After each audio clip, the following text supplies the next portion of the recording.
പ്രവാസ ലോകത്തെ വാർത്തകളും വിശേഷങ്ങളും അതുപോലെ മാറി മാറി വരുന്ന നിയമങ്ങളും നേരത്തെ അറിയാൻ ഈ ചാനൽ സബ്സ്ക്രൈബ് ചെയ്യൂ. അടുത്തുള്ള ബെല്ലൈക്കൺ എനേബിൾ ചെയ്യാൻ മറക്കേണ്ട. നമസ്കാരം, ഒമാൻ വാർത്തകളിലേക്ക് സ്വാഗതം. ഇന്ന് സെപ്റ്റംബർ 15. പ്രധാന വാർത്തകൾ. ഒമാനിലെ വിമാനത്താവളങ്ങൾ വഴിയുള്ള യാത്രക്കാരുടെ എണ്ണത്തിൽ വർധന. ഈ വർഷം ജൂലൈ വരെയുള്ള കാലയളവിൽ 63,000-ത്തിലധികം വിമാനങ്ങളിലായി 84 ലക്ഷത്തിലധികം യാത്രക്കാരാണ് വിമാനത്താവളങ്ങളെ ആശ്രയിച്ചത്. കഴിഞ്ഞ വർഷം ഇതേ കാലയളവിൽ 59,000-ത്തിലധികം വിമാനങ്ങളിലായി 77 ലക്ഷത്തിലധികം യാത്രികരായിരുന്നു യാത്രക്കാർ. ഈ വർഷം 9.3% വർധന രേഖപ്പെടുത്തിയതായും ദേശീയ സ്ഥിതിവിവര കേന്ദ്രം കണക്കുകൾ വ്യക്തമാക്കുന്നു. മസ്കത്ത് വിമാനത്താവളത്തിൽ മാത്രം 5.8% വർധനവാണ് യാത്രക്കാരിലുണ്ടായത്.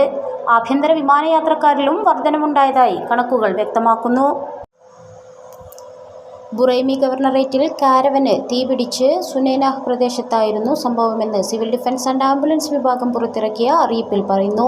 ബുറൈമി ഗവർണറേറ്റിലെ സിവിൽ ഡിഫൻസ് ആൻഡ് ആംബുലൻസ് ഡിപ്പാർട്ട്മെന്റിലെ അഗ്നിശമന സേനയുടെ അടിയന്തര ഇടപെടലിലൂടെ തീ നിയന്ത്രണ വിധേയമാക്കി. തീപിടുത്തത്തിൽ ആളപായമൊന്നും ഉണ്ടായിരുന്നില്ലെന്നും അധികൃതർ അറിയിച്ചു. ഇത്തരം അപകടങ്ങൾ ഒഴിവാക്കുന്നതിന് സുരക്ഷാ മാനദണ്ഡങ്ങൾ ഉറപ്പുവരുത്തണമെന്നും നിർദ്ദേശങ്ങൾ പാലിക്കണമെന്നും സിവിൽ ഡിഫൻസ് അധികൃതർ ആവശ്യപ്പെട്ടു. ചൂട് വർദ്ധിച്ചതിന് ശേഷം മാസങ്ങൾക്കിടെ നിരവധി തീപിടുത്തങ്ങളാണ് രാജ്യത്ത് റിപ്പോർട്ട് ചെയ്യപ്പെട്ടത്. മദ്രസത്തുൽ ഹുദ ഗുബ്രയുടെയും ICF ബൗഷർ അസൈബ സെക്ടറുകളുടെയും സംയുക്താഭിമുഖ്യത്തിൽ നടന്ന ഇലൽ ഹബീബ് ഗ്രാൻഡ് മീലാദ് പരിപാടിക്ക് പ്രൗഢ സമാപനം. ബൗഷർ ഒമാൻ ഹാളിൽ നടന്ന സമാപന സമ്മേളനം programme committee chairman doctor Muhammad സാഹിറിന്റെ അധ്യക്ഷതയിൽ കേരള മുസ്ലിം ജമാഅത്ത് ജനറൽ സെക്രട്ടറി ബദറുസാദത്ത് സയ്യിദ് ഇബ്രാഹിം ഖലീൽ ബുഖാരി തങ്ങൾ ഉദ്ഘാടനം ചെയ്തു.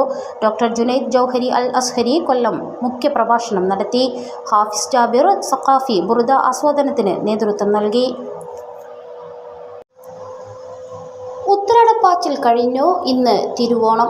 ഓണത്തിനുള്ള ഒരുക്കങ്ങൾ പൂർത്തിയാക്കി ആഘോഷത്തിന് തയ്യാറെടുത്തിരിക്കുകയാണ് പ്രവാസി മലയാളികൾ.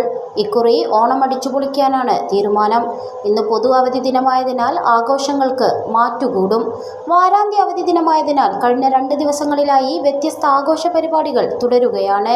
അവസാനഘട്ട ഷോപ്പിംഗ് തിരക്കിലായിരുന്നു ഇന്നലെ.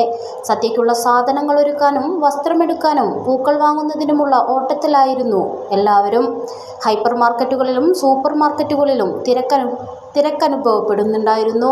കൂടുതലായും വനിതകളാണ് എത്തുന്നത്. ഓണം പ്രമാണിച്ച് മാമ്പഴം, പൈനാപ്പിൾ തുടങ്ങിയവ ലോഡ് കണക്കിന് എത്തിയിട്ടുണ്ട്. നാടൻ മാമ്പഴം കുറവാണെങ്കിലും പാകിസ്ഥാനിൽ നിന്നുള്ള ഇനങ്ങൾ സുലഭമാണ്. മതവിദ്യാഭ്യാസം സാംസ്കാരിക സമൂഹത്തെ വാർത്തെടുക്കുന്നുവെന്നും ഇത് പ്രോത്സാഹിപ്പിക്കപ്പെടേണ്ടതാണെന്നും കുർത്തുബ ഫൗണ്ടേഷൻ ഡയറക്ടർ സുബൈർ ഹുദൈവി പറഞ്ഞു. മസ്കത്ത് മബേല ശിഹാബ് തങ്ങൾ സ്മാരക ഹയർ സെക്കൻഡറി ഖുർആൻ മദ്രസ സന്ദർശിച്ച് വിദ്യാർത്ഥികളോട് സംവദിക്കുകയായിരുന്നു അദ്ദേഹം. മസ്കത്ത് KMCC എക്സിക്യൂട്ടീവ് അംഗം Ashraf Poikkara, Mabela KMCC general secretary Yakub Tirur, മദ്രസ പ്രിൻസിപ്പൽ മുസ്തഫ റഹ്മാനി, KMCC നേതാക്കളായ CK, V Rafi, SV അറഫാത്ത്, Ramshad Afsal, Shafi Beypore സന്നിധരായിരുന്നു.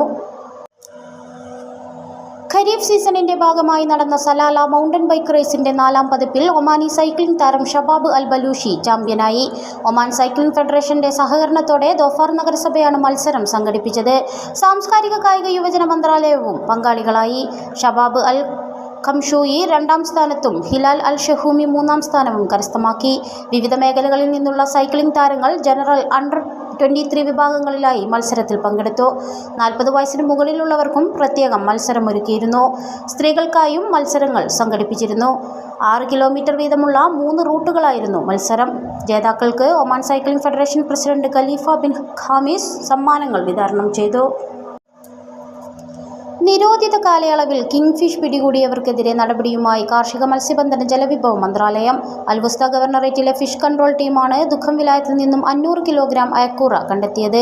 പ്രതികൾക്കെതിരെ നിയമ നടപടികൾ സ്വീകരിച്ചതായും മന്ത്രാലയം അറിയിച്ചു. ആഗസ്റ്റ് 15 മുതൽ ഒക്ടോബർ 15 വരെയാണ് ഒമാനിൽ കിങ്ഫിഷ് പിടികൂടുന്നതിന് താൽക്കാലിക വിലക്ക് നിലനിൽക്കുന്നത്. കിങ്ഫിഷിന്റെ പ്രജനന കാലമാണിത്. ഈ കാലയളവിൽ 65 സെന്റിമീറ്ററിൽ കുറഞ്ഞ കിങ്ഫിഷ് മത്സ്യബന്ധന വലയിൽ കുടുങ്ങിയാൽ ഇവയെ കടലിലേക്ക് തന്നെ ഉപേക്ഷിക്കണമെന്ന് മന്ത്രാലയം മത്സ്യബന്ധന തൊഴിലാളികളോട് നിർദ്ദേശിച്ചിരുന്നു. എന്നാൽ വലിയ കിങ്ഫിഷ് കാലയളവിലും വിപണിയിൽ ലഭ്യമാകും. ഇതോടുകൂടി ഇന്നത്തെ വാർത്തകൾ ഇവിടെ പൂർണ്ണമാവുന്നു. കൂടുതൽ ഒമാൻ വാർത്തകളും വിശേഷങ്ങളുമായി നാളെ വീണ്ടും കാണാം. നമസ്കാരം.